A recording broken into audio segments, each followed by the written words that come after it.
Welcome to the Break the Stigma podcast, where each episode we focus on raising awareness and debunking the negative stigma behind mental health. Hey, what's up, guys? My name is Angel, and this is the Break the Stigma podcast. Today I have a special guest with me, my friend Emma. Do you want to introduce yourself to the crowd? Sure. Hi, my name is Emma. I go by she, they pronouns. I'm bisexual. And this episode is about, you want to tell them? Oh, okay. How to deal with, mental health when your parents aren't exactly supportive of, mental health and therapy.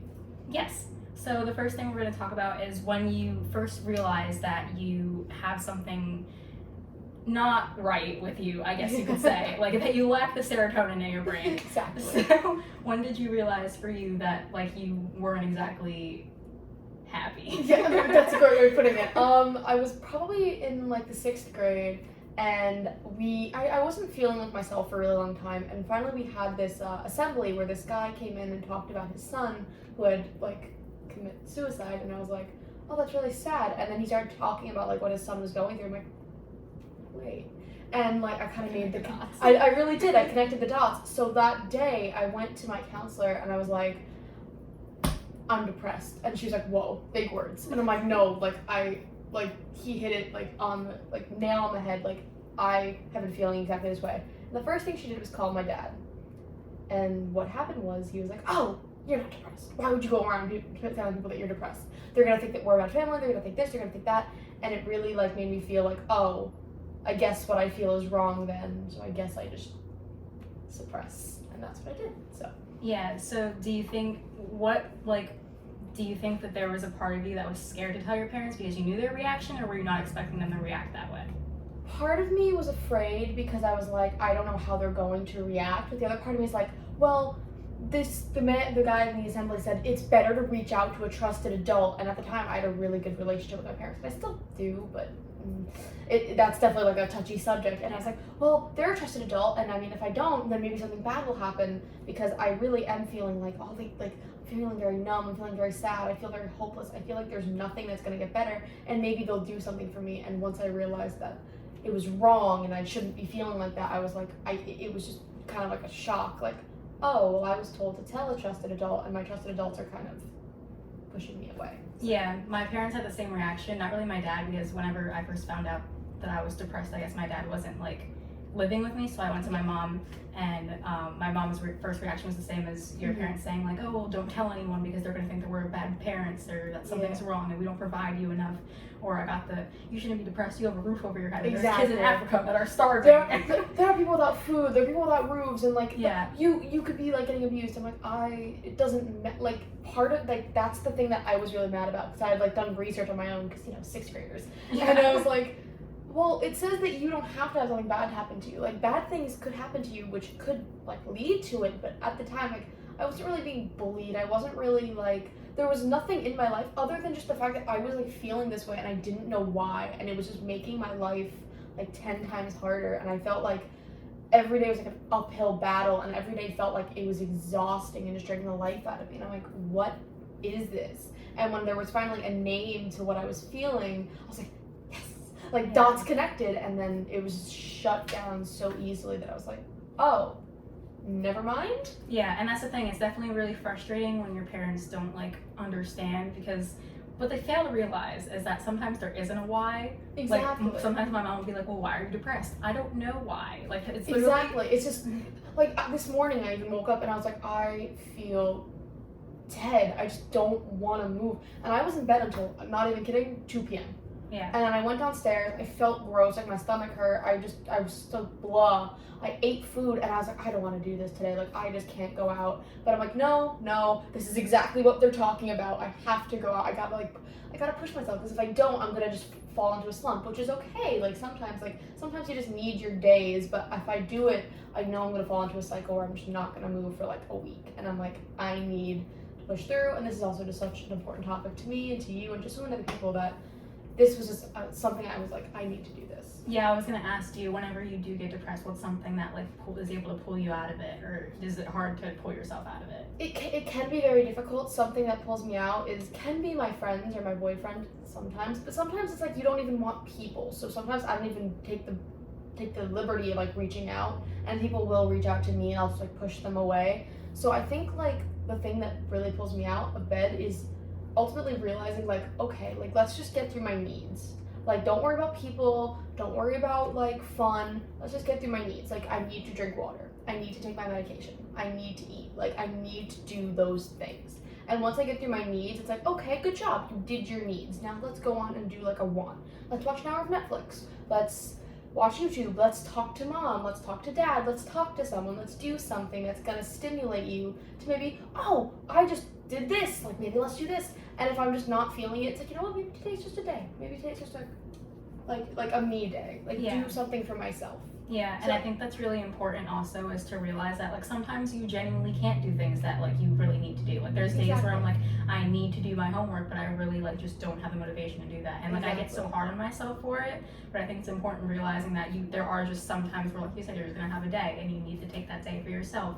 I think something also that parents don't understand is that mental health days are just as important as sick days. Oh my gosh. And schools don't realize that either. Like they're like, oh, you need a doctor's note if you're not in school. Yeah. But like, I don't have a doctor's note for literally being so depressed I can't get myself out of bed. Precisely. And I feel like, unfortunately, and I hate doing the whole pandemic thing, but the whole pandemic thing was a thing. It was like, there would be mornings when I'd have class and I wouldn't turn on my camera because I would just literally be sleeping through the whole day. I would just wake up, I'd be like, oh, it's 10:07, switch class, good night. Like that was my day. And until I went back to school, I was just so looped up in a fake routine that wasn't a routine. It was me logging on and signing on to classes with my camera off, my head in bed, sleeping, not eating, and I got to this point where my mom like looked at me like, what have you done this year? I'm like, nothing at all. And it got really, really bad. So this, and to anyone that feels this way, like this year, like the pandemic year, was atrocious for mental health. Like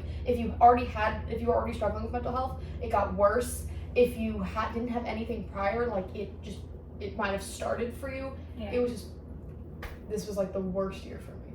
Yeah, I think the pandemic definitely brought out a bunch, because I mean there was like a heightened need for therapists during the pandemic, because everyone was either their mental health got worse or people were realizing that they had depression or other mental health issues, and there was a big shortage. And I'm pretty sure like in California, I think I saw this statistic. It might be wrong, but it was like there are like 10 therapists for every like 1,000 people in California. Oh wow. I could be wrong.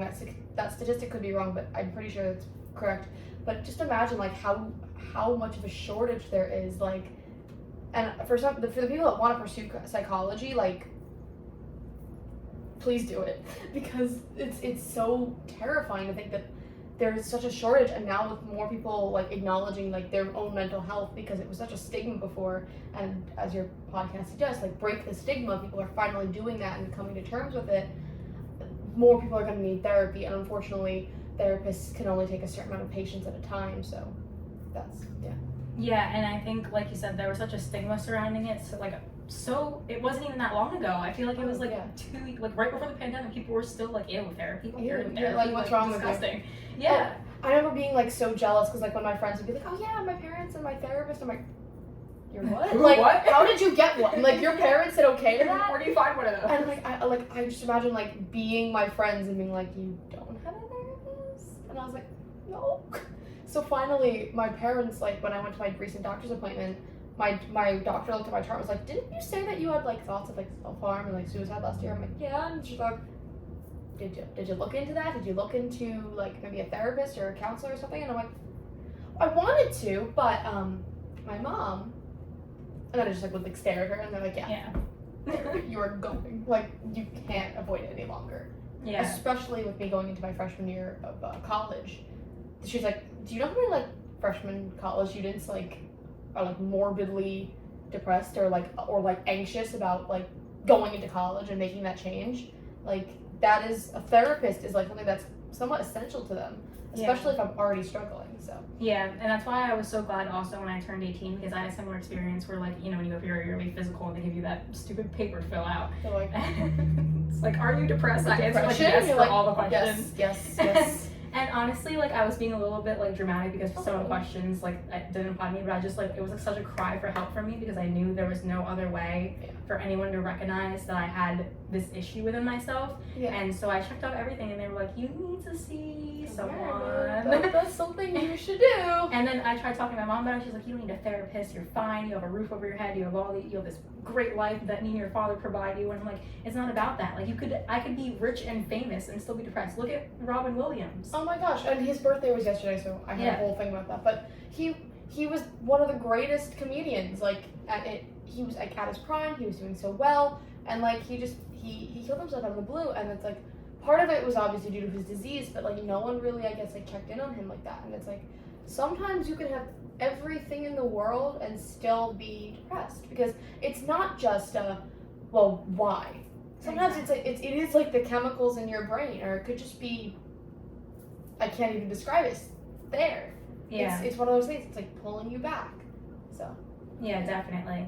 So I wanted to get into more of like the parents invalidating you. Yeah. So whenever you first told your mom or your dad, It was my dad first found out because the school counselor called home. Okay. And then how did he react to that? I remember I came home that day and I felt like a weight had been lifted off my shoulders. Like I finally told someone, like I didn't know like what the word was, and I finally figured it out, and I finally told someone, wow, like things are gonna start like going my way, getting better. And the first thing I was greeted with was like, what the hell did you do? And I'm like, I didn't like understand. I'm like, well, what's the problem? And my dad's like, you're telling people that you're depressed. You're telling people that you want to commit suicide. Like you don't want that. Like you are perfectly happy. You're perfectly fine. Like the world is in your hand. Like you have a house. You have food. You have like loving parents. You have a loving sister. You have all of these things. Like why are you depressed? And I'm like, I don't know. And he's like, exactly. So you're not. So we kind of like went, you have no reason to be, so you can't be. And that reaction just again like set me back to the point where I was like, oh. So that made me rethink. And for so many years, again, I just like kind of like suppressed it. Like, well, it's probably not depression. It could have just been like a thing. But then those symptoms carried out. And up until even now, it's like for 6 years or going on 7 years, just like feeling all jumbled up with all of those emotions between like depression and then like of course like there's anxiety that comes with like just changing in life and just going forward, and all of those and that depression leads to other things and it can build other things. So I had like body image issues because when being in 6th grade I was chubbier than the rest of my class, and not that I was bullied for it, but I definitely would get like looks, or I would definitely like look at other students and be like, skinny, tall bitch. Like I was like, how did you get like that? Yeah. Bitch. And I would get so upset. Yeah. And like of course that first initial reaction from my dad made me feel like it was wrong. Like I couldn't feel that way. So when I would talk about it with friends, I would always like be like standing on eggshells, like, well, I hate myself and I could unalive myself, but I'm not depressed. People would be like, hold on, backtrack that. like backtrack, hold on. And then so that just like really set me off, like just off the bat. And then you know my issues with that person in sophomore year. Ooh. When there was a bunch of drama happening in my life my sophomore year, that was more than drama, but you know, I told my mom initially, and my mom kind of was like, oh, well that couldn't have happened to you. And I was like, oh. And then she's like, but you're not depressed. And that again, once again, it was you're not, there's no way, shut up about it.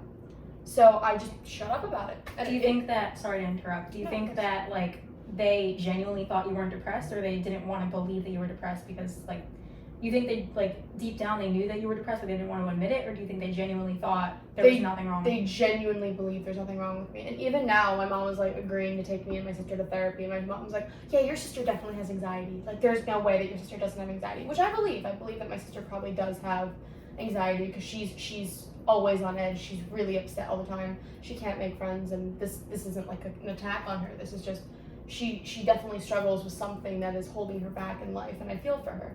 But my mom's like, but when you go, they're gonna think that there's nothing wrong with you. I'm like, It's definitely invalidating. That's invalidating. Yeah. And I don't want, this is like not like mom slander. Like, I love my parents, they're both great people, but it's like you do at some point need to acknowledge that there is something wrong. If I would not fake something like this for 7 years just cause. Like, there is certainly something wrong. Like, if you catch me in my room crying at midnight because I'm just not good enough, like, that's just not me being dumb. That's me feeling something that I genuinely believe and can't conquer on my own and would want help with, and they're just going, no.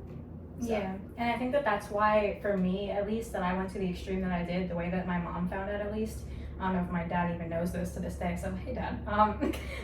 Like, the way my mom found out was I was self-harming, and I was in 7th grade, and I went to my guidance counselor about it, and the guidance counselor called my mom, and my mom, whenever she found out that I was self-harming, she was like, what are you doing this for? You're not depressed. Like, you have the best life ever. Exactly. You have parents that love you. You have a brother that loves you. You have all these nice things in your room that other kids don't have. Exactly. Things like that. And it's like they try to guilt trip you. Exactly. And it's like, it's not my fault. Like, I didn't ask to be born, first of all. And that's the ultimate question. I didn't ask to be here in the first place. Exactly. And like, now you're gonna guilt trip me into saying that I don't have all these issues. And it's like, it's gaslighting almost. Yeah. And I think that most parents don't realize that. And also, I have great parents. I want to preface that by saying I love my parents and they're great. Yeah. But before they realized what my mental health issues and needs were, they were gaslighting me to the point where they made me believe that I didn't have anything wrong with me. And I would go to the guidance counselors feeling like I was alone in this when really I wasn't, because so many other people struggled with it.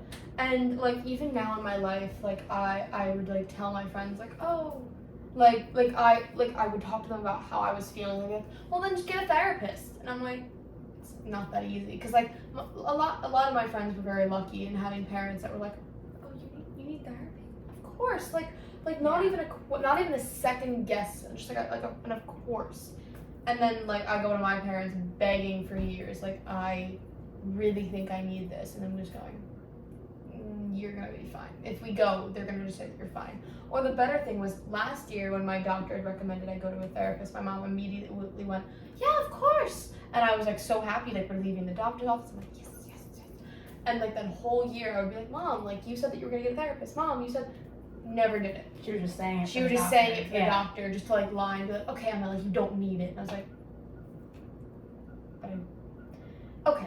And I said to my mom, like, okay, in the hypothetical scenario that I don't need it, what if I go and they find out, oh my god, like, you really like were on like the edge, like, you needed like this, you could have like broken, like, I don't want to say broken, but you know what I mean? Yeah. You could have like tipped over.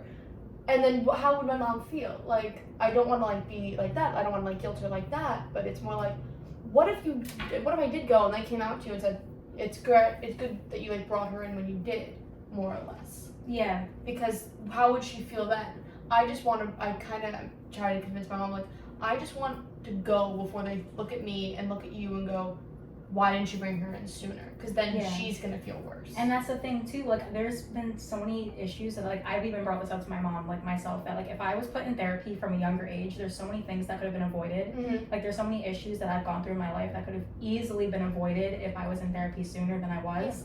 And it's because, like, you realize so much about yourself. Like, I realized that I had PTSD, a panic disorder. I realized, like, all these things about myself. And if I would have, like, tackled that earlier on in life, I would have been able to maintain things and not go through certain things that I did, because I would have been able to have, like, the coping skills and the strategies to be able to, like, tackle those on my own, rather than, like, having to go all out and do all these attention-seeking behaviors to try and get other people to help me out. I recently, like, acknowledged, about a year ago, my boyfriend and I, we've been dating for about a year and a half, we started getting, I don't want to say more intimate, but, like, you know, he wanted to do, like, normal couple stuff, like, hold hands and, like, kiss and, like, all that, like, cutesy stuff. Yeah. And I remember he, like, at one point he goes in to kiss me, and I slapped him. That was, like, my first genuine reaction. He goes, are you okay? I'm like, no. And he's like, why? And because we had talked about it. Like, the thing is, it was really awkward because we discussed when, what time, and where. Like, the sixth graders we on the park. planned it out. And, like, the minute it happened, I went, nope. Because I was so terrified, and I realized it all went back to person X in sophomore year. And because of all of that trauma that I wasn't allowed to openly express with, like, my parents or a therapist or someone, like a trusted adult, because our guidance counselor shut us down and did nothing. Yeah. So I was like, wow, because of person X, all of that trauma is going to be taken out on him in some way because now I can't do all of these intimate things that he wants to do. So, like, it took, like, 2 to 3 months in a pandemic to actually start being more, like, physically romantic with my boyfriend because he was like, I'm not going to hurt you like that person did. I'm like, I know you're not, but it's still hard. And he was just like, take your time. Like, you, and luckily I'm very lucky to have him because he is so understanding. But, like, even now, there are things that I'm just like, I would love to, but I can't. Like, there's no way that I can. Like, not until I get, like, a therapist, or not until, like, I work it out on my own time, because I ultimately found out, this is you finding out it for the first time too, that there was so much more that this person did that my brain had, like, literally blocked. Like, I had no idea until, like, one day I was with my boyfriend and he did something. I think we were just, like, I don't know, being coupley. And I was just like, wait, hold on. And I ran into the bathroom, locked myself in the bathroom, and all of a sudden, like, a wave of memories flooded, and I'm like, oh my gosh, that is so much worse than what I thought it was. Yeah. And it broke my heart because I realized this is, like, for some things that I've been doing with my boyfriend, it wasn't the first time that this had happened. Like, my first kiss wasn't really my first kiss. Like, my first, no, I'm not gonna say that on the air. Like, things that had happened to me in the past weren't my first time like I thought they were, and all of those memories had just come out, and I was like, oh my god, and I was heartbroken. And, like, I finally expressed this to him, and he just was like, what can I do? Like, that was his first reaction. Like, I don't know. Yeah. And are you able to express that to your parents, or is that something that you have to hold in? I expressed it to my mom because I trusted her more with the information. And my mom's like, a girl can't do that to another girl. And I'm like, wrong. And it's finally, and that was when it first happened, and, like, the year after. So we've kind of gotten to a point where, like, I've explained to her, like, listen, this happened. There's no way that you could say that that didn't happen. Whether you believe that it's one thing or another, fine, whatever, I don't care. But this did happen, and this is messing with me, and this is something that if I do get a therapist, will be on the table for discussion, because it's tearing me apart, it's breaking me, and it's actually interfering with things in my everyday life, like my relationship. And it affects my intimacy, it affects my physical attention, it affects the way I interact with people, like, on a physical level. Like, there was a time when, like, people couldn't, like, come up and, like, grab me from behind. Do you remember this? Yeah. There were times when you couldn't, like, tap me on the back. I would have a meltdown. I would freak out. And it's just one of those things where I wish I could have talked about it with my mom, and I wish I could have had one of those things where I could be like, hey mom, like, this is really affecting me, and she would be like, oh, it's okay, like, let's talk about it. But it wasn't one of those things.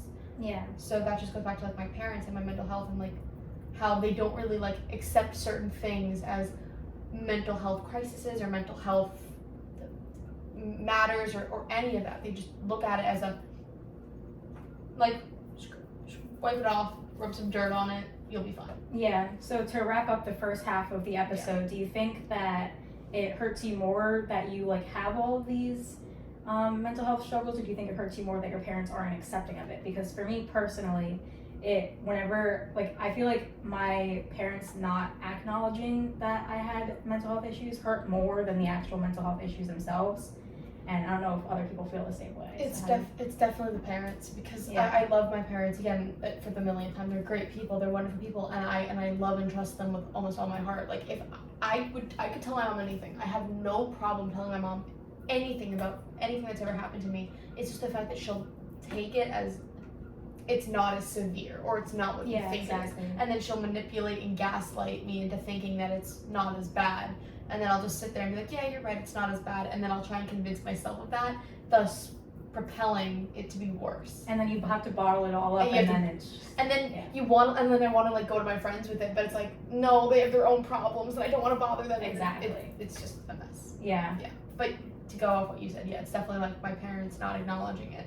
Like the things that have happened to me are certainly not good, and they're certainly, like, a weight on me that I would love to just get off my shoulders. But it makes it 10 times worse with parents that aren't understanding of it. Exactly, and it makes you feel like you're stupid for, like, even wanting to go to them with that conversation, because it's like, well, shit, why did I do that? And then it ruins my trust with them, it ruins my relationship, and I'm like, I I just want to be like those parents that like can trust their kids, and like I can trust my parents, and just like have that bond where we can talk about anything, but you make it really hard when you don't acknowledge how I'm feeling. Yeah. So with that being said, guys, we're going to end the first half of the episode, and after the break we are going to talk about how to therapize yourself, because that's ultimately very important when you do have parents that aren't very acknowledging of mental health and those certain issues. So yeah, stay tuned. And we are back. Yay. So over the break we discussed what we're going to talk about in the last half of the episode. We also got water. We also got water. Going to address that before anyone asks. And so we're going to talk about, we talked about in the beginning about how if your parents aren't really supportive of you, so we're going to talk about leaning on your friends for support, and then in the end we're going to wrap the episode up with how to be your own therapist and how to therapize yourself, essentially, when you are the only one to therapize yourself, exactly. basically. Unfortunately, sometimes. So do you want to start with how you've leaned on your friends over the years since your parents haven't really been supportive? I mean, definitely like at the beginning, I suppressed it for like a lot of many years, and then I got into high school and I realized that everyone was at least everyone was struggling with like a little bit of a mental disorder. Is that Yeah. And I remember meeting kind of like my people. I'll even refer to Angel. Like my sophomore year, I met Angel and another good friend of ours, and they were kind of like my therapy group because we all were kind of like dealing with a similar experience with person X, and I was like, man, person X, right? And we would talk about like how we were feeling with all of that. And I definitely would like bring up, you know this, I would be like, guys, I'm like depressed, and they'd be like, yeah, we know. Yeah. And then I would kind of like get advice from you, I'd get advice from our other friend, I'd get advice from like, I was in the band, so I'd get like advice from the few band kids I was friends with at the time. And I could even like rely on like certain teachers, like we had a very, I don't know if she's watching this, but we had a beautiful gym teacher in GSA. Love you, Miss Hastings. Love you, Hastings. If she's watching. But we had a beautiful teacher who I could even like lean on for support. Like sometimes it would just be me like complaining and babbling, but other times I'd be like, what do I do about this situation? She'd be like, listen, this is the solution. And sometimes it would work. And speaking of Hastings, I wanted to bring up Challenge Day, because Challenge Day was honestly so helpful for me. I went all 4 years of me being in. So what Challenge Day is... Oh, right. You had 4 years of Challenge Day. Continue. So what Challenge Day is basically, there was this lovely lady that came to our school, and she did like, it was like a world tour. She went like all over the world at all different schools for it. And Challenge Day is basically a day where like a bunch of people from the school get together, like student-wise. Which you could be nominated for, or if you were like me and Angel, you'd be like, please. You volunteered for it. Please. And she'd be like, fine. Yeah. And basically all the students get together, and you have, so it starts off with this thing called a family group, and in your family group it consists of like 4 to 5 to 6 people. Sometimes 7 if you were overbooked. Yeah.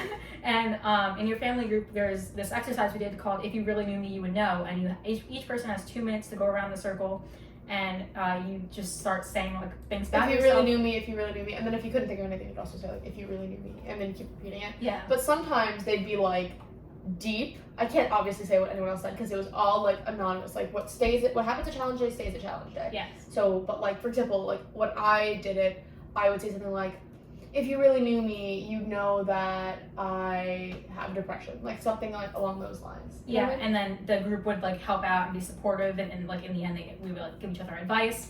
And then there's this really powerful activity called Cross the Line, and what the advisor, I guess you could call it. Yeah, it should be like cross the line if this, cross the line if that. Cross the line, like if you've been bullied, cross the line if you come from a home that is not very safe or things like that, and you would cross the line if that statement applied to you.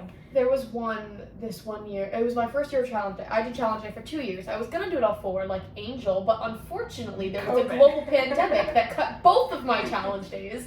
So, alas. But my freshman year, I was nominated. I didn't ask to go. I was nominated by Hastings. And they said, cross the line if you've ever accidentally hurt like a close friend or family member's feelings. And I was like, whew. And I crossed the line because I knew I had done it. And I don't know why that one particularly like stuck out to me, but it broke my heart. And I began instantly sobbing because I was like, oh my god, like, and I was trying to like think of all the people I had ever like hurt, because sometimes you don't realize it. Sometimes in someone's life you could be quote unquote the problem or like the toxic one, and I hadn't realized because I was like thinking about a bunch of my friends. I'm like, I've been the toxic one, like sometimes I've done that to people, and that broke my heart. But go back to Challenge Day. Yeah, I was gonna say that's actually really important to realize within yourself, because I saw this quote one time. I don't know exactly how it goes, but it's like you are a different person in someone else's story of like their life. I love that. So like in your own life, you can be like this perfect angel, but then in someone else's life, you can be like the villain in their story. Exactly. And that's really important to acknowledge that like you aren't the best person in everyone's story. Like you can be, like you said, the toxic person. You can be like the best person. You can be the toxic person. You can be their hope and light in all of this. But something I've acknowledged is that my boyfriend is kind to everyone. Like he's openly stated that he doesn't hate anyone except person X, because person X. But he's openly said that he does not hate anyone. I am the other way around. I can be very vengeful sometimes because I get very butthurt over a lot of things. So I've openly said to him, like, listen, in my story, this person is a raging bitch. In yours, they're a good friend that you looked up to for advice. So like in that way, it's like you are a different person in everyone's story. Like Angel's a good friend of mine, and I hope that in her story I'm the same. Yes. Yay! We've gotten here. We've gotten this far, folks. Water sip. That was too unified. It was kind of scary. So going back to supportive friends, so my favorite thing is like, so you know how like when you die, so you know like when you die, there's 6 people that carry your casket at your funeral? Yes. Who would be your 6 people? Who would be my 6 people? Yeah. Okay, well, in this scenario, like, when do I die? Like, am I, like, 80 and my parents are, like, dead? Like, what's, like, the sitch? Yeah, so you're, like, old. Oh, right, I'm old. So my parents are gone. So it's your friends, basically. Okay, so all my friends. Like, my parents are gone. Yeah. Sorry, Mom. I guess it would be if my partner was still alive, they would carry my casket. If my sister was still around and she was able to, because then again, they'd also be very old. I guess all your friends would be old too. all my friends would be old. I mean, I don't know. I'd have like the youngsters like put me on their shoulder. Like I don't know. My best friend Jason, because she's been around for me since 6th grade, and she was the first person to be like, "You have a problem." Like a problem should. Okay, that's a bad phrasing. You have depression. I'm like, yeah. Yes. Angel, if you're still around, you can carry my casket. Oh yay! And then I guess I don't know. I'll be random. Miss Hastings. Hastings and Schneck. That's it. Oh my God, Mr. Schneck. Yes. Yeah. Me and Regan talked about him in our episode also, and it was. Wait, Regan was in an episode. I gotta go back. You gotta go back and watch. Hi. I'm in there. Hey. Hello. You know what? It's okay. You know what? It's okay. This is a cute little cameo. I like to ask people that question because it's like always like in the moment, like when you think about it, you're like, oh shit, who the hell will carry my Yeah, because I'm casket? also trying to think, because it's like, oh, I'm in there.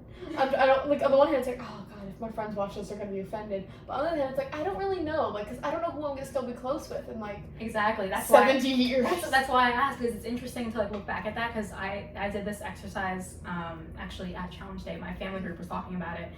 My sophomore year, and I look back at it and I remember exactly who I said, and only one of the people that I said back then would still be my choice now. So it's like interesting to think like that there's friends that come and go in your life, and that's okay. Like that's okay. Like that's just the natural passage of friendship. Like there will be people in your life that aren't going to be in your life forever. Like for example, like my entire band group of friends that you know, like most of them aren't in my life anymore. Like unfortunately, I love a lot of them. Like a lot of them I did love, but it just over time they just you graduate and you go your separate paths. We separated. The only one that I still actively pursue and talk to is my friend Andrea. And I don't know if she watches this or if she follows you, but you know Andrea. She's an absolute sweetheart, and I'm so glad that like I still have her in my life. But ultimately, like when it came to my friends, they were that group, that circle that we had during gym my sophomore year.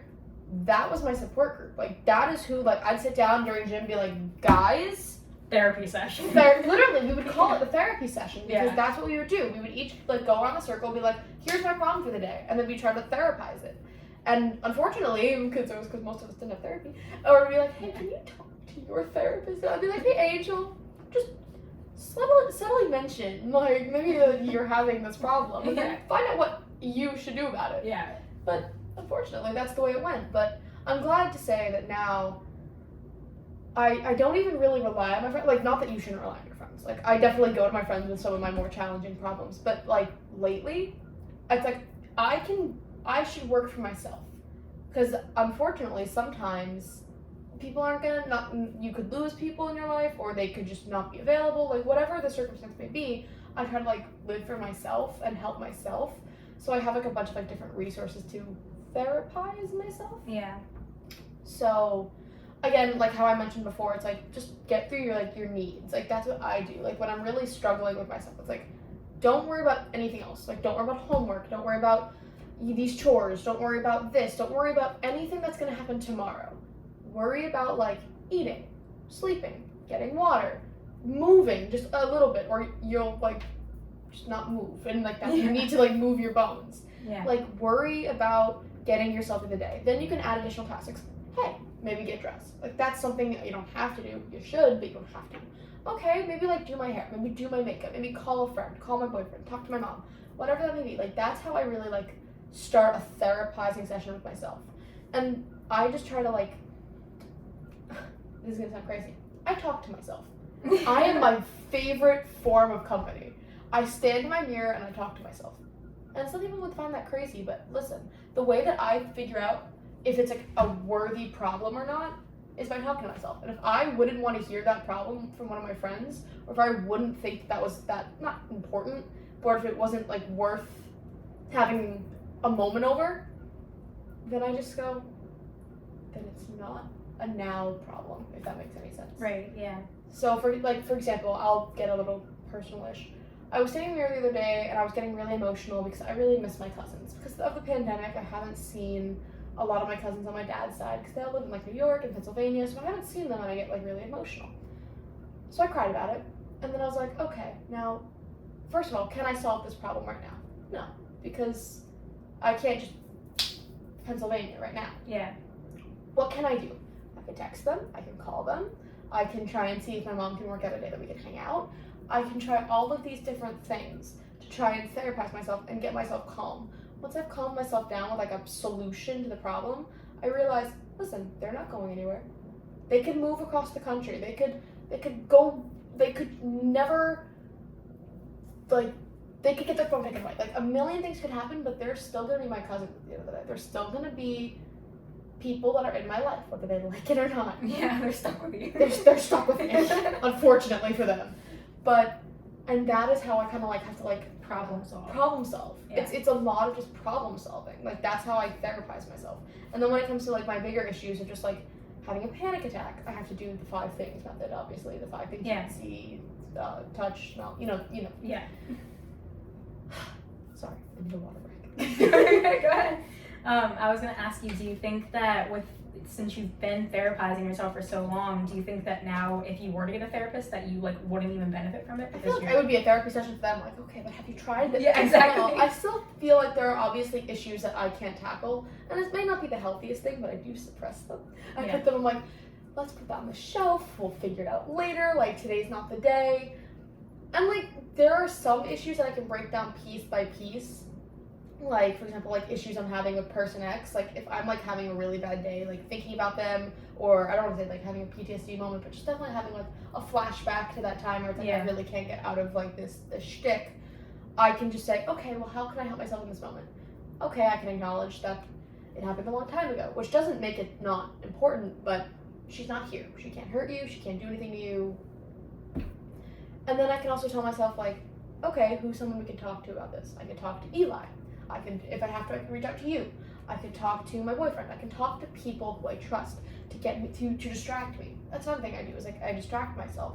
So it's all about finding ways that I can, it depends on the scenario, but it really is just one of those things where it's like I can find different ways to put myself out of that situation, or to calm myself down, or to bring myself out of that negative space, if that makes any sense. Yeah, and I think and at the end of the day, even for someone like me that does have a therapist, I think it's important to know how to therapize yourself, because your therapist isn't always going to be there. Like, obviously the end goal in therapy is to get out of therapy. So that's the final level, like, getting out. But even, like, if I had a therapist, like let's say that I had a therapist, like, right now, there are bigger issues that there is no way I can solve by myself, and I can definitely go, therapist. What do I do? Yeah. And like, they can help me through that. And obviously, I'm still campaigning. I'm still working towards getting a therapist. Like now that I'm 18, and now that like my mom is on board, hopefully, that could maybe be happening in the very near future. Because my doctor said that if I don't get one by next year, she's gonna be very disappointed. And God knows disappointment is not something I handle well. So obviously, do I still think that I need a therapist? Yes, but at least I have techniques that I can handle on my own. Yes. That if I'm having like, I don't want to say like a not major issue, but an issue that definitely doesn't require a whole session, I can just be like, let's just talk myself down. So the moral of the story is talk to yourself. The moral of the story. Be a little crazy. It's okay. That's really important though, is to being able to therapize yourself, because like I said, your therapist isn't always going to be there. Obviously, like my therapist, I have a really good relationship with her where I can just email her whenever I need to. But it's really good to be able to, you need to be able to self-soothe. That's like really important skill that you learn while in therapy is self-soothe. And it's really important because in the end, like, you have to be there for you. You know yourself best. Like, even if you go to a therapist that you've been with for years, like, you're still going to be the one that knows yourself best. And so you have to be the one to therapize yourself, even if you do have a therapist. Especially, and I don't want to be, I don't want to say basic, but like there are like the techniques, like to like get yourself out of like an anxiety attack or panic attack. Like there's like obviously like the 5 things method. Yeah. There's just like counting to a number. There's trying to say the alphabet backwards. All of those things, although they may not seem like they do anything, like saying them out loud like now, but in those moments, it's meant to distract you. Yeah. That way, once you're in a more calm, like, state of mind, you can, like, work yourself out of it, or work yourself to a conclusion that, like, you can be satisfied with. So that's why, like, I'm lucky I haven't had, like, a really, really, really bad, like, panic attack in probably a month or 2, which is really good for me. But at the same time, that doesn't mean I don't get anxious. And when I have just moments of just anxiety, I'm usually able to talk myself down. But during a panic attack, it's like, what can I do? And it's luckily, like, those methods, as well as WebMD, that I'm just like, yes, like, I don't know. It's being able, ultimately, in a way, it's about control. It's just, can I get more or less a grip on myself? Yes. If that makes any sense. Yeah, definitely.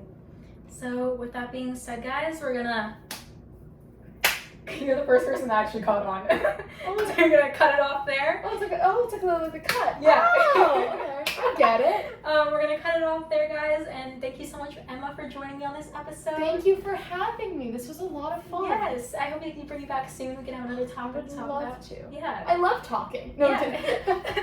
And thank you guys so much for watching the episode. Hope to see you in the next one. And yeah, thanks for watching. Thanks for watching. Bye. Toodles.